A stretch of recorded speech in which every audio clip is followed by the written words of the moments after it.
মুহাম্মদ নবী সাল্লাল্লাহু আলাইহি ওয়াসাল্লামের উপর আল্লাহুম্মা আমিন। আল্লাহুম্মা সাল্লি আলাইহি, আল্লাহুম্মা বারিক আলাইহি। সম্মানিত উপস্থিতি, আমার যে নির্ধারিত বিষয় সে বিষয়ের উপরই আমি আমার সংক্ষিপ্ত সময়ের মধ্যে আলোচনা নীতি টানব। আমার বিষয়বস্তু হচ্ছে রাসূল সাল্লাল্লাহু আলাইহি সাল্লামের অনুসরণ, অনুকরণ, আনুগত্য তথা এই বিষয়টি এমন একটি বিষয়, আপনি যাই করবেন এই বিষয়টা লাগবে।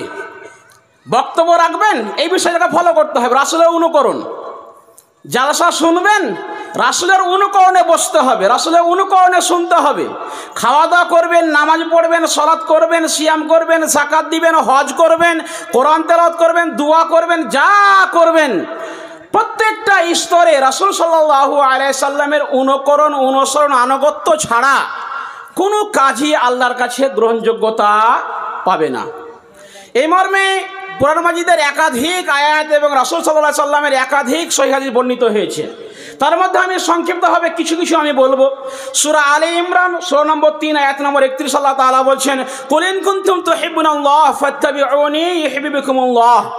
হে নবী, আপনি বলে দিন, যদি তোমরা আল্লাহকে ভালোবাসতে চাও তাহলে তোমরা আমি নবী মুহাম্মদ সাল্লাল্লাহু আলাইহি ওয়াসাল্লামের অনুসরণ, আনুগত্য করো, তাহলে ইউহিব্বুকুমুল্লাহ, আল্লাহ তোমাদেরকে ভালোবাসবেন। ওয়াগফির যুনুবাকুম, এবং ওয়াগফির লাকুম যুনুবাকুম, এবং তোমাদের জীবনের গুনাহ খাতাগুলোকে ক্ষমা করে দেবেন। আল্লাহ তাআলা সূরা নিসা সূরা নম্বর 4 আয়াত নম্বর 80 বলছেন, মাইয়ুতি'র রাসূলা ফাকাদ আতা আল্লাহ। যে ব্যক্তি রাসূলের অনুসরণ করলো, আনুগত্য করলো, সে প্রকৃতপক্ষে আল্লাহর আনুগত্যই করলো। তা রাসূলের আনুগত্য, আল্লাহর আনুগত্য সেম। রাসূলের আনুগত্য করলেন মানে আপনি আল্লাহর আনুগত্য করলেন। সূরা আহজাব সূরা নম্বর 33 আয়াত নম্বর 21, লাকাদ কানা লাকুম ফি রাসূলিল্লাহি উসওয়াতুন হাসানাহ। আল্লাহ তাআলা বলছেন, তোমাদের জন্য স্যাম্পল, মডেল, নমুনা হচ্ছেন মুহাম্মদ সাল্লাল্লাহু আলাইহি সাল্লাম। তুমি যাকে অনুসরণ করবা, আপনি যাকে দেখে চলবেন, হাঁটবেন, কথা বলবেন, যাকে দেখে আপনি ফলো করবেন, আল্লাহ বলছেন তিনি হচ্ছেন মুহাম্মদ সাল্লাল্লাহু আলাইহি সাল্লাম। সূরা হাসর সূরা নম্বর 59 আয়াত নম্বর 7 মধ্যে আল্লাহ তাআলা বলছেন, ওয়া মা আতাকুমুর রাসূলু ফাখুযুহু ওয়া মা নাহাকুম আনহু ফান্তাহু। রাসূল তোমাদেরকে যা দেন তা তোমরা গ্রহণ করো, তিনি যা নিষেধ করেন তা তোমরা বর্জন করো। তা রাসূল থেকে আমরা পাবো সেটা করব, তিনি যেটা নিষেধ করেছেন সেটা আমরা বর্জন করব। এরকমভাবে আরও অসংখ্য আয়াত রয়েছে, আমি সব আয়াত বলবো না। এবার আমরা দেখি এই বিষয়ে, রাসূলের অনুসরণের বিষয়ে কিছু হাদিস দেখি। সহিহ বুখারী এবং মুসলিম শরীফে রয়েছে। বুখারী শরীফে 7280 নম্বর আয়াত, রাসূলুল্লাহ বলছেন, কুল্লু উম্মতি ইয়াদখুলুনাল জান্নাহ, আমার সব উম্মত জান্নাতে প্রবেশ করবে, ইল্লা মান আবা, তবে আবা ব্যতিরেকে। সাহাবীগণ জিজ্ঞাসা করলেন, কিলা ওমান ইয়া আবা রাসূলুল্লাহ, আল্লাহ রাসূল আবাকে, আল্লাহ রাসূল আবাকে, সবাই জান্নাত যাবে, আবা যাবে না, আবাকে। আল্লাহ রাসূল বলছেন, মান আতানি দাখালাল জান্নাহ, যে ব্যক্তি আমার অনুসরণ করলো, আনুগত্য করলো, প্রত্যেকটা ইবাদত আমার নিয়ম মেনে করলো, সেই ব্যক্তি জান্নাত যাবে। আর ওয়ামান আসানি ফাকাদ আবা, যেই ব্যক্তি ইবাদত বান্দেগী করতে গিয়ে আমাকে ছুঁড়ে ফেলে দিয়ে, আমার নীতিকে বর্জন করে দিয়ে, কোনো ইমামের নীতি, নিজস্ব বানানোর নীতি, সমাজের বানানোর নীতি, মোরালের বানানোর নীতি, এক কথায় রাসূলের নীতিকে উপেক্ষা করে দিয়ে, আমার নীতিকে বাদ দিয়ে যে ব্যক্তি অন্য নীতি অনুসরণ করবে, তারাই হচ্ছে আবা, তারা কখনো জান্নাতে প্রবেশ করতে পারবে না। সহিহ বুখারী 2697 নম্বর হাদিস, আল্লাহ রাসূল বলছেন, মান আহদাসা ফি আমরিনা হাদা মা লাইসা মিনহু ফাহুয়া রাদ। যে ব্যক্তি কোনো কাজ, দিনের মধ্যে এমন কোনো কাজ করলো যে কাজটা আমি রাসূল করিনি, যে কাজটা আমি রাসূল বলিনি, সেই কাজটা প্রত্যাখ্যানযোগ্য, সেটা আল্লাহর কাছে কখনোই গ্রহণযোগ্যতা আসবে না। সম্মানিত উপস্থিতি, আমরা এই সংক্ষিপ্ত কয়েকটি আয়াত এবং হাদিস থেকে বুঝতে পারলাম, প্রত্যেকটা ক্ষেত্রে রাসূল সাল্লাল্লাহু আলাইহি সাল্লামের অনুকরণ, অনুসরণ, আনুগত্য আবশ্যিক, ফারজে আইন, আবশ্যক আপনাকে করতেই হবে। আপনি যে কোনো ইবাদত বান্দেগী করেন না কেন, রাসূলের আনুগত্য বাদ দিয়ে অন্য কোনো আনুগত্য ইবাদত বান্দেগী করলে সেই ইবাদত গ্রহণযোগ্য হবে না, সেই আমলের নাম হবে তখন বিদআত। সুন্নাতের বিপরীত হচ্ছে বেদাত। সুন্নাতের বিপরীত হচ্ছে বেদাত। বেদাত মানে কি? নব আবিষ্কৃত ইবাদত। বেদাত কাকে বলে? বেদাতের সংজ্ঞাও রাসূল দিয়েছেন হাদিসের মধ্যে।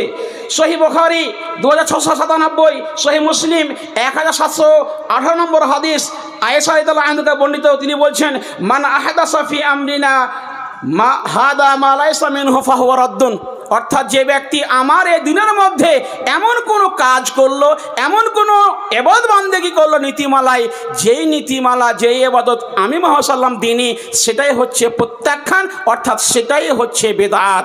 সম্মানিত উপস্থিতি, তাহলে আপনি আপনার জীবনে ফিডব্যাকে যান, একবার ব্যাক করে যান যে আপনার সমস্ত ইবাদত, সালাত, সিয়াম, হজ, যাকাত, কুরবানি, ফিতরা, দোয়া, দুরুদ, জিকির, আজকার, কোরআন তেলাওয়াত, কবর জিয়ারত, সব জায়গায় রাসূলের নীতি মেনে করছেন তো?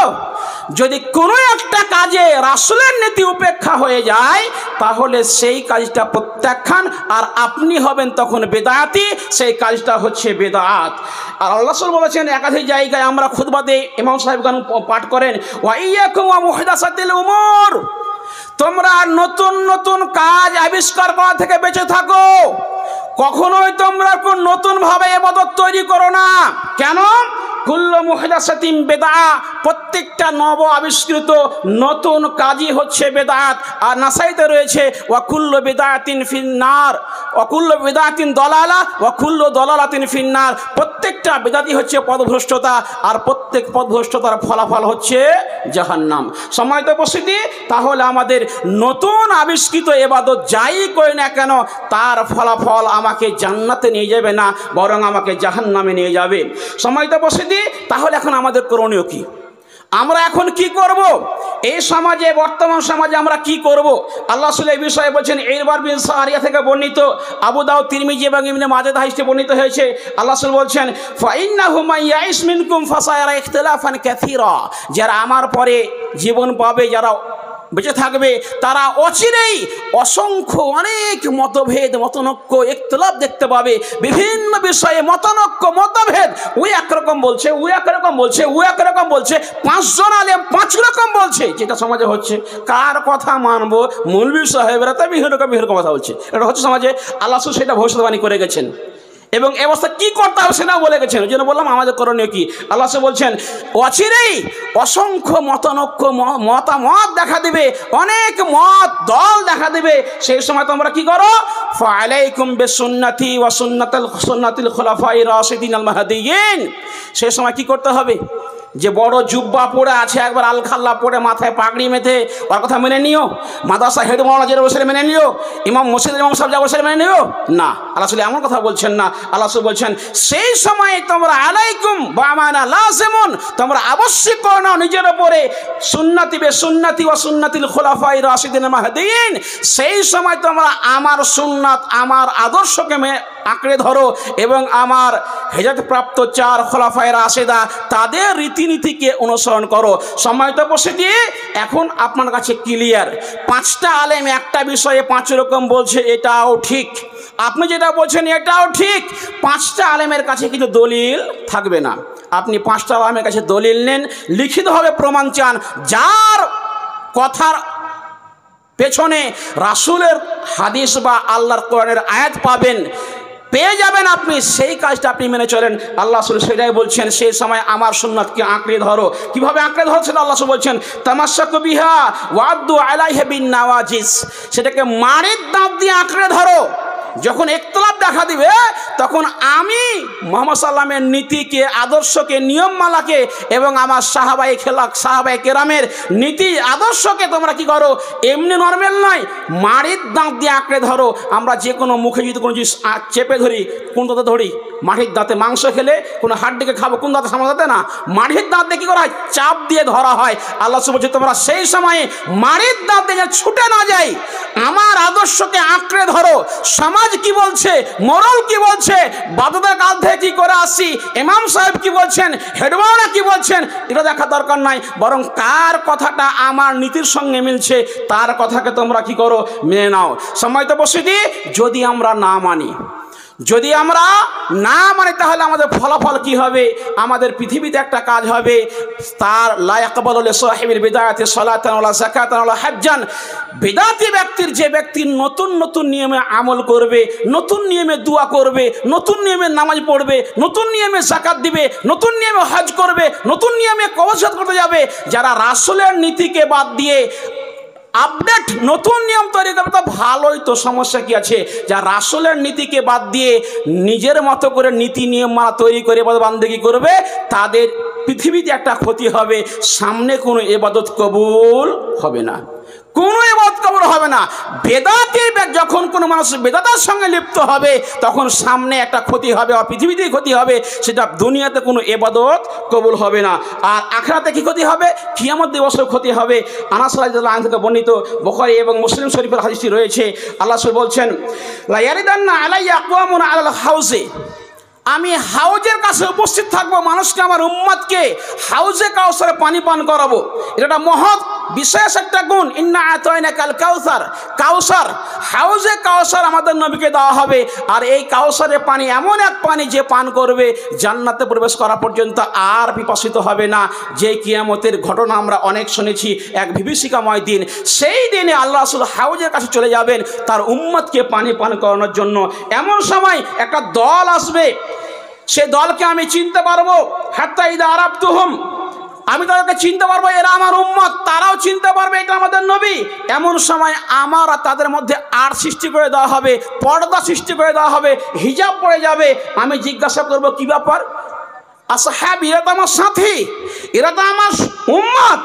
তখন রাসূলকে বলা হবে, আল্লাহ রাসূল আপনি তো জানেন না, ফায়াকালু ইন্নাকা লা তাদরি মা আহাদাসু বা'দাক, আপনি তো জানেন না আপনার মৃত্যুর পরে যে এরা আপনার ধর্মের নামে, আপনার দ্বীনের নামে, ইসলামের নামে কত যে ভালো ভালো কাজ মনে করে কত নতুন নিয়ম চালু করেছিল, এটা আপনি জানেন না।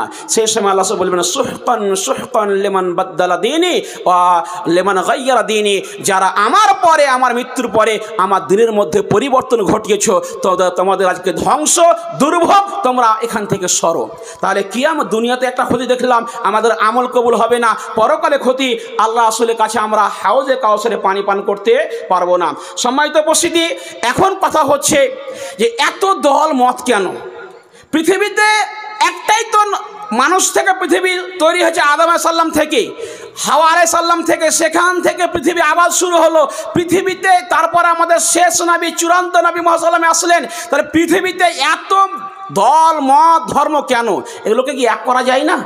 আপনি চেষ্টা করেন, চেষ্টা করেন, চেষ্টা করার পর আপনি পারবেন না, চেষ্টা করার পর আপনি পারবেন না। কেন? যদি আপনি পেরে যান সমস্ত পৃথিবীর মানুষকে একটা প্ল্যাটফর্মে আনতে, তাহলে রাসূলের হাদিস মিথ্যা প্রমাণিত হয়ে যাবে। আর আপনি জানেন মুহাম্মদ সাল্লামের কোনো কথা মিথ্যা প্রমাণিত কখনোই হবে না। কাজেই পৃথিবীতে বিভিন্ন দল তৈরি হবে, এ কথা আল্লাহ রাসূল ভবিষ্যৎবাণী করেছেন। তিনি কি বলে গেছেন? আবু দাউদ, তিরমিজি, ইবনে মাজাহ এই সমস্ত গ্রন্থ রয়েছে।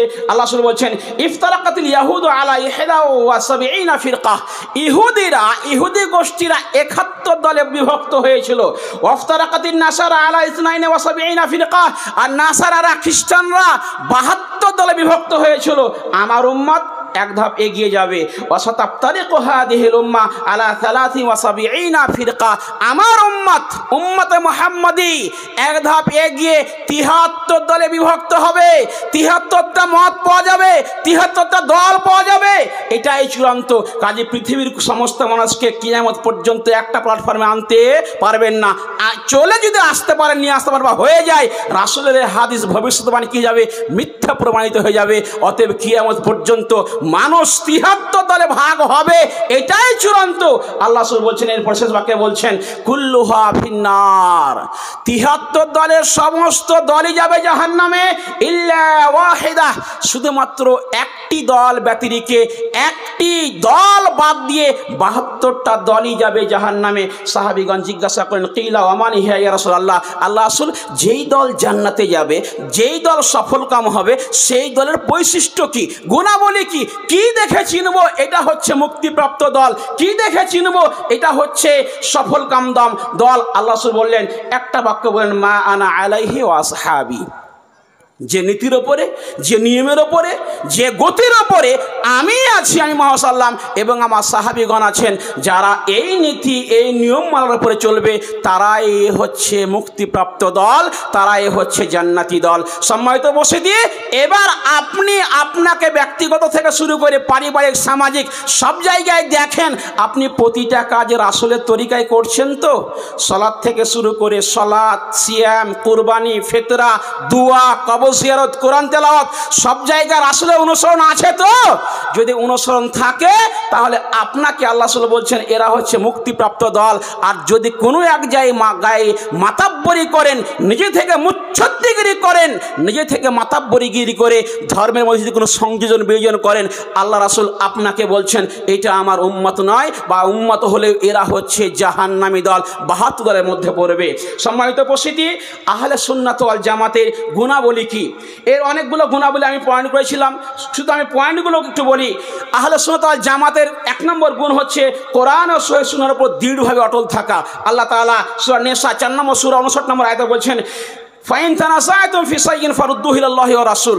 যখন কোনো বিষয়ে সমস্যা দেখা দেবে, ইখতিলাফ দেখা দিবে, মতভেদ দেখা দিবে, আহলে সুন্নাত ওয়াল জামাতের নিয়ম হচ্ছে এরা আল্লাহর দিকে ফিরে যাবে, তথা কোরআনের সঙ্গে মিলাবে, রাসূলের দিকে ফিরে যাবে, অর্থাৎ রাসূলের হাদিসের সঙ্গে মিলাবে। ২, সাহাবায়ে কেরামের পথ অনুসরণ করা, সাহাবায়ে কেরাম যে নিয়মে চলতেন, যে নিয়মে আমল করতেন, সে নিয়মে চলবে। ৩, এরা কোনো বেদাত নতুন নতুন কাজ করা থেকে বেঁচে থাকবে। ৪, ঐক্যের উম্মতের ঐক্য এবং জামাতের ওপর কি থাকবে? অটল থাকবে। ৫, ঈমান আকীদা আমলের ভারসাম্য রক্ষা করবে। ৬, আল্লাহর গুণাবলী সম্পর্কে মধ্যম পন্থা অবলম্বন করবে। আল্লাহর যে গুণ, আল্লাহর হাত আছে, পা আছে, তিনি শোনেন, দেখেন, কিভাবে শোনেন? যেভাবে আল্লাহ বলেছেন সেভাবে তিনি তার গুণ রয়েছেন। এভাবে আহলে হাদিস সুন্নাত ওয়াল জামাত এটাকে বিশ্বাস করে। ৭, ন্যায় বিচার এবং সহনশীলতা। ৮, রাসূল সাল্লাল্লাহু আলাইহি এবং সাহাবীদের প্রতি গভীর ভালোবাসা এবং সম্মান। ৯, আমল ও আকীদা উভয় ক্ষেত্রে ভারসাম্যপূর্ণ এই দৃষ্টিভঙ্গি। ১০, শরীয়তের সীমার ভিতরে থেকে দিন পালনের কি করা? আহ্বান করা। এই হচ্ছে আহলে সুন্নাত ওয়াল জামাতের গুণাবলী। সম্মানিত উপস্থিতি, এবার আমি শেষ পয়েন্ট আলোচনা করি, বেদাত থেকে আমরা কিভাবে বাঁচতে পারি। বেদাত থেকে আমরা কিভাবে বাঁচতে পারি, বাঁচার উপায় কি? কয়েকটা পয়েন্ট বলি। ১ নম্বর হচ্ছে কোরআন এবং সহিহ সুন্নাহর গভীর জ্ঞান অর্জন করা।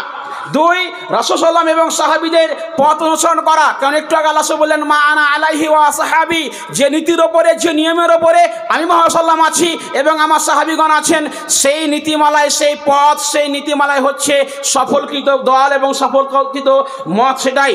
৩ নম্বর, দিনের কাজের আগে দলিল যাচাই বাছাই করা। দলিল ছাড়া একটু আগে আলোচনা করছিলেন জমিয়ত আহলে হাদিস সংগঠন কি ও কেন, এই বিষয়ে। জমিয়ত একটাই দল যারা দলিল ছাড়া কোনো কথা বলে না, কোনো কাজ করে না। আল্লাহ সেটা বলেছেন, মান আমিলা আমরান লাইসা আলাইহি ফাহুয়া রাদ্দুন। এমন কোনো কাজ যদি করেন যে কাজের পিছনে দলিল নেই, সেই কাজটা একেবারে প্রত্যাখ্যানযোগ্য। ৪, দিনের ব্যাপারে বাড়াবাড়ি করা যাবে না, দিনের ব্যাপারে সীমা লঙ্ঘন করা যাবে না। ৫, ওলামায়ে হক তথা আহলে সুন্নাহ আলেমদের সাথে সম্পৃক্ত রাখা। আল্লাহ তাআলা বলেন, ফাসালু আহলা যিকরি ইন কুনতুম লা তা'লামুন বিল বায়্যিনাতি ওয়াজ জুবুর। হে পৃথিবীর অজানা মানুষ, তোমার যদি জানা না থাকে তোমরা জানা মানুষের কাছে জেনে নাও। ৬, পুরাতন আমল তথা সাহাবীগণের আমল ফিরে দিতে হবে, তিনারা কী নিয়মে কীভাবে আমল করতেন সেটাকে ফিরে দিতে হবে। ৭, বিদআত চর্চাকারীদের সঙ্গে আমাদের থাকা যাবে না, তাদেরকে পরিহার করতে হবে। ৮, আমল করার আগে নিয়ত এবং উৎস যাচাই করতে হবে, এই আমলটা কোথা থেকে এসে উৎস জানতে হবে। ৯, দিনের প্রতিটি কাজ ইবাদত হিসেবে করার আগে প্রমাণ থাকা আবশ্যক, প্রমাণ থাকা আবশ্যক।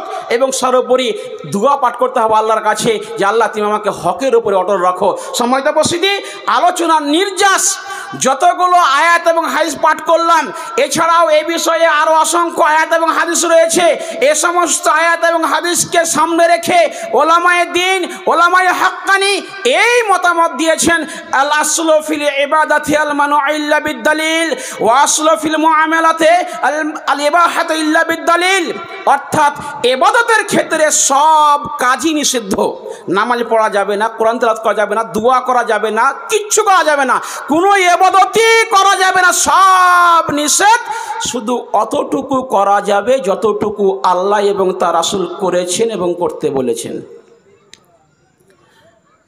আল আসলু ফিল ইবাদাতি আল মানউ ইল্লা বিদ-দালিল। ইবাদতের ক্ষেত্রে নিষেধ দেখতে হবে না, এই আমলটা তো ভালো কাজ, করলে নিষেধ কোথায় আছে? জি না, নিষেধ দেখতে গেলে আপনি বিরাতে পড়বেনই পড়বেন। অতএব ইবাদতের ক্ষেত্রে আপনি দেখবেন কোথায় রাসূল করেছেন বা রাসূল বলেছেন বা আল্লাহ বলেছেন। অতএব ইবাদতের ক্ষেত্রে সব বেদাত, সবই বেদাত, দোয়া নামাজ সিয়াম সব বেদাত। অতটুকু সুন্নাহ যতটুকু আল্লাহ বলেছেন, যতটুকু রাসূল বলেছেন এবং করেছেন। আর ওয়াসলু ফিল মুআমালাতি আল ইবাহাতি ইল্লা বিদ্দালিল, ইবাদত ছাড়া দুনিয়াবি জীবনে সব হালাল, শুধু অতটুকু হারাম যতটুকু আল্লাহ এবং তার রাসূল হারাম করেছেন। এর বাইরে এই যে আমি জুব্বা পরবো, কতটা লম্বা হবে, হাতে কলার থাকবে না ঢাব্বা হবে, এখানে টিপ বুতাম থাকবে না নরমাল বুতাম থাকে, দুনিয়াবি বিষয়। এখানে দেখেন কোনটা হারাম জিনিস। কোনো মহিলার কোনো যেন সাদৃশ্য না হয়, টাইট ফিটিং পোশাক না হয়, টাকুনিচে পোশাক না হয়, খাবার দাবার বিষয়ে যেগুলো হারাম হারাম হারাম হারাম আল্লাহ এবং রাসূল বলে দিয়েছেন, এগুলো বাদ দিয়ে দুনিয়াবি বিষয়ে সব হালাল, শুধু অতটুকু হারাম যতটুকু আল্লাহ এবং তার রাসূল বলে দিয়েছেন। সম্মানিত উপস্থিতি, অতএব এতটুকু আলোচনা করার পর আপনাকে বলতে চাইছি যে আপনি যে কোনো ইবাদতই করেন না কেন, সালাত পড়বেন পড়েন, দোয়া করবেন করেন, কবর জিয়ারত করবেন করেন, রাসূল যেভাবে করেছেন সেভাবে করেন। আল্লাহ বেশি আমল কোথাও করতে বলেননি। আর নিজে থেকে কখনোই ইসলামের মধ্যে মাতাব্বরি করার চেষ্টা করবেন না।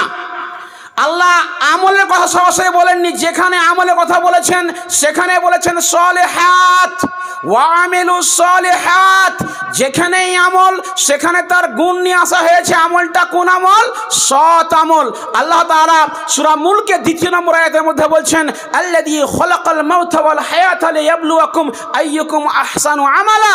আমি মানুষের জীবন এবং মৃত্যু সৃষ্টি করেছি এটা দেখার জন্য তাদের মধ্যে কার আমল উত্তম, সেরা, উৎকৃষ্ট, উন্নত মানের। আল্লাহ এটা বলেননি আমি দেখব কার আমল বেশি, এটা আল্লাহ কখনো বলেননি। তাহলে বেশি আমল দিয়ে জান্নাত কিনতে পারবেন না, কম হলেও হতে হবে রাসূলের অনুকরণে। এই জন্য আল্লাহ তাআলা সূরা মুহাম্মদের মধ্যে বলছেন ইয়া আইয়ুহাল্লাযিনা আমানু আতিউল্লাহ ওয়া আতিউর রাসূল ওয়া লা তুবতিলু আমালাকুম। হে ঈমানদারগণ, আল্লাহর আনুগত্য করো, রাসূলের আনুগত্য করো, আমল নষ্ট করো না।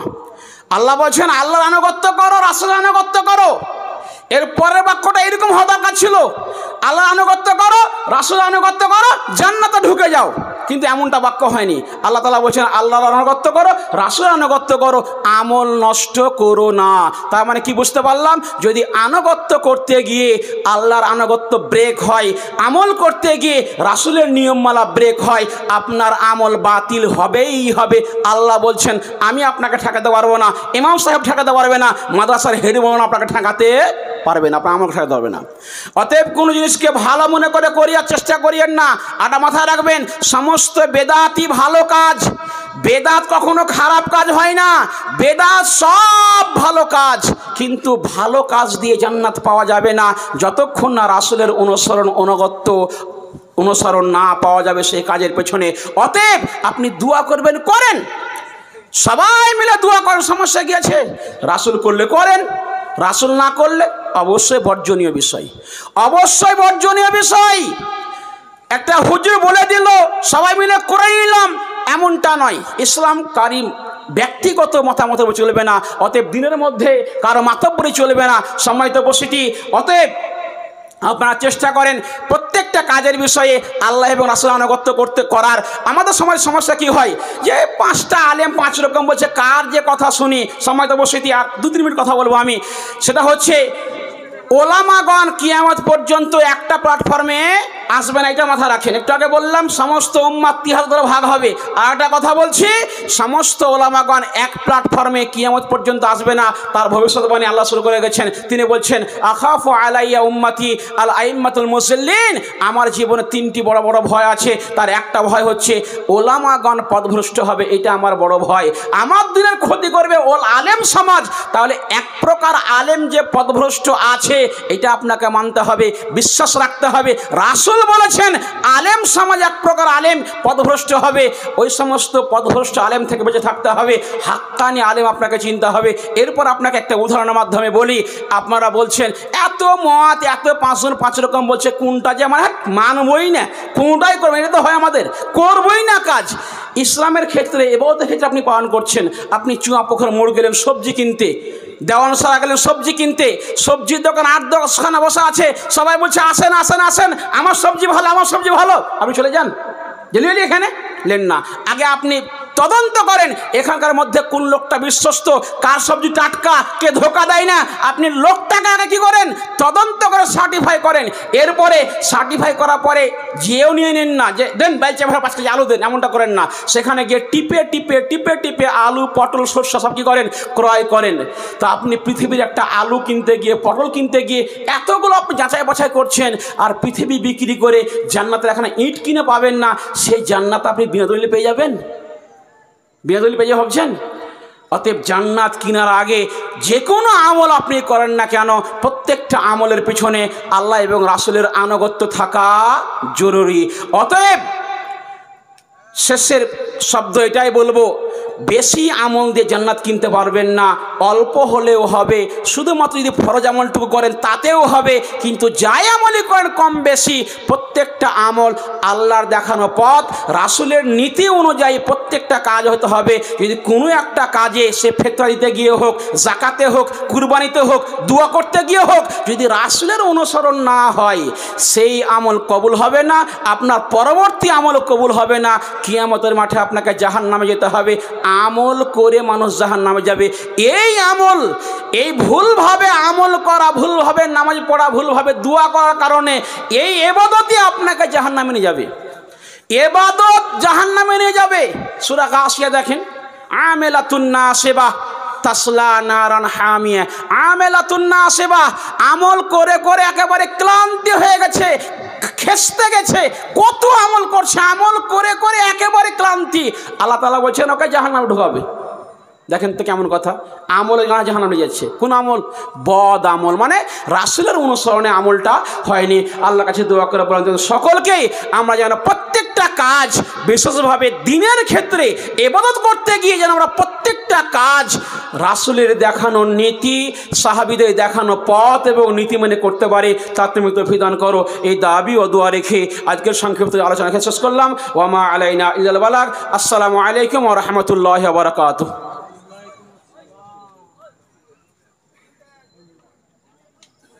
ওয়া আলাইকুম আসসালাম ওয়া রাহমাতুল্লাহি ওয়া বারাকাতুহু।